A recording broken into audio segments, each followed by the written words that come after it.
Приветствуем вас, Беслан Алексеевич. Здравствуйте.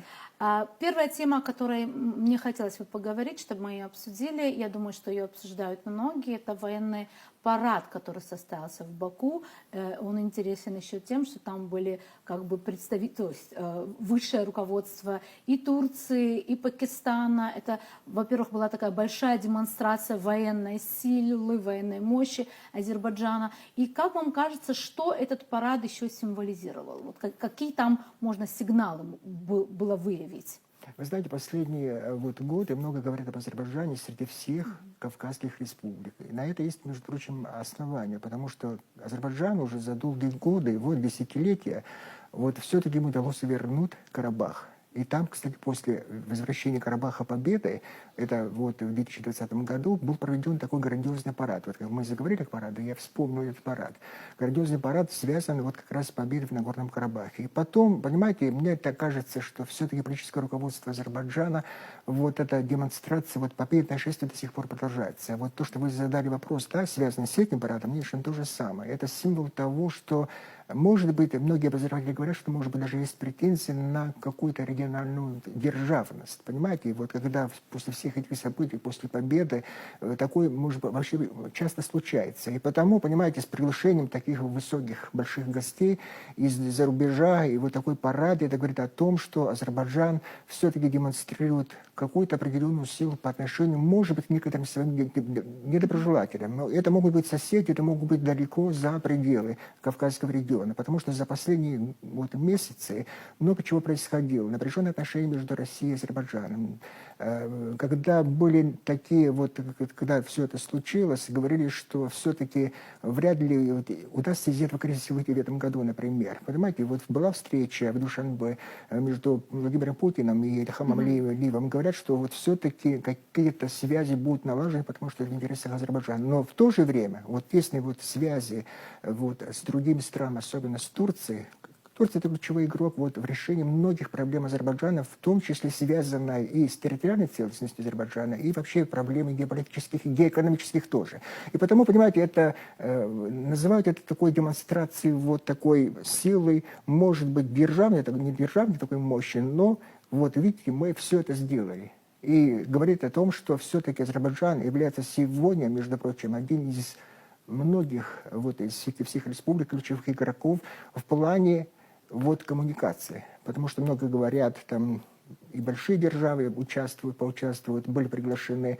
Между прочим, мы же видели, как Дональд Трамп встречал и премьер-министра Армении, и президента Азербайджана. Было подчеркнуто, что все-таки это благодаря его миротворческой миссии проблема решена и так далее, и так далее. Понимаете, эта демонстрация говорит о том, что все-таки эта реабилитация в плане геополитическом Азербайджана, как подчеркиваю, это состоялась. Об этом нужно говорить.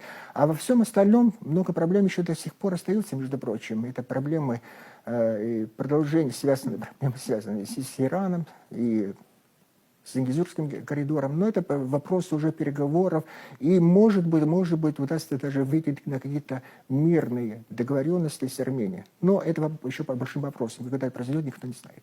Но как раз вам кажется, разве все это так уж коррелируется с тем, скажем так, вроде бы заключенным миром, да, как бы мирными отношениями? То есть разве это не противоречит тому, что, то есть не является ли это, наоборот, зеркальным отражением того, что мира еще долго ждать в регионе не придется и между этими двумя странами? Вы знаете, много от чего делается, что все-таки какой-то мир был установлен в этом регионе, потому что, знаете, это не говорит о том, что враждебность между двумя народами, например, азербайджанцами и армянами, будет преодолен. Понимаете, это на десятилетия. Но политика, которую проводит нынешнее руководство Армении, подчеркнута, что они согласны на договоренности, если это будет отвечать национальным интересам. А что это означает национальные интересы нынешнего руководства Армении? Как они формулируют? Это хорошие отношения с Турцией, наладить хорошие отношения с Турцией и установить, наконец, мирные какие-то договоренности с Азербайджаном, чтобы конфликт окончательно был решен. Вы понимаете, мы же живем на Кавказе, понимаете, это можно договариваться, какие-то договоренности можно заключить, а смогут ли мирно в ближайшем будущем сосуществовать два народа, азербайджанский и армянский народ, это под большим вопросом. Понимаете, много чего необходимо будет решить в плане статуса Нагорного Карабаха, хотя говорят, что это окончательно не решен вопрос, но многие не согласны. Внутри армянского общества очень, понимаете, напряженная такая обстановка, и во что это выльется, никто не знает, во всяком случае, в ближайшее время. Потому, вот, понимаете, очень напряженная, все-таки напряженность какая-то будет сохраняться. И потому, понимаете, это все, что делается, да, это в интересах, конечно, и больших держав, и Соединенных Штатов Америки, и Китая, потому что вот о многих коридорах, которые говорят вот в мире, да, связанные с Южным Кавказом, конечно, здесь ключевая роль Азербайджана. И потому они заинтересованы в стабильности мира. А вот как это будет осуществлено, мы до сих пор не знаем. Во что это выльется. Когда, самое главное, будет заключен мирный договор между Азербайджаном и Арменией. Да, и тем более, что говоря о стабильности в этом регионе, да, и на Южном Кавказе, нельзя забывать, наверное, и о России, да, и вроде бы тут как раз отношения, как вы уже сами сказали, какие-то, как бы переживают, можно сказать, некий кризис, да, вот этот парад, он тоже, вот если соотносить его с азербайджано-российскими, российско-азербайджанскими отношениями, вот тут все-таки что можно подчеркнуть? Вы знаете, какие-то, вы знаете, до сих пор сохраняются напряженные отношения. Это связано с событиями, которые имело место с самолетом, да, вот, когда это все случилось, и были и другие акции со стороны Азербайджана, и со стороны России. Это вот кризис, который имеет место, и это не значит, что вот в скором времени может быть преодолен.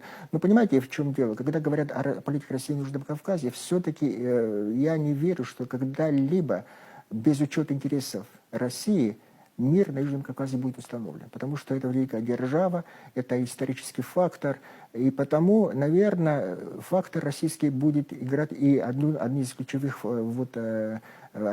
факторов решения многих проблем.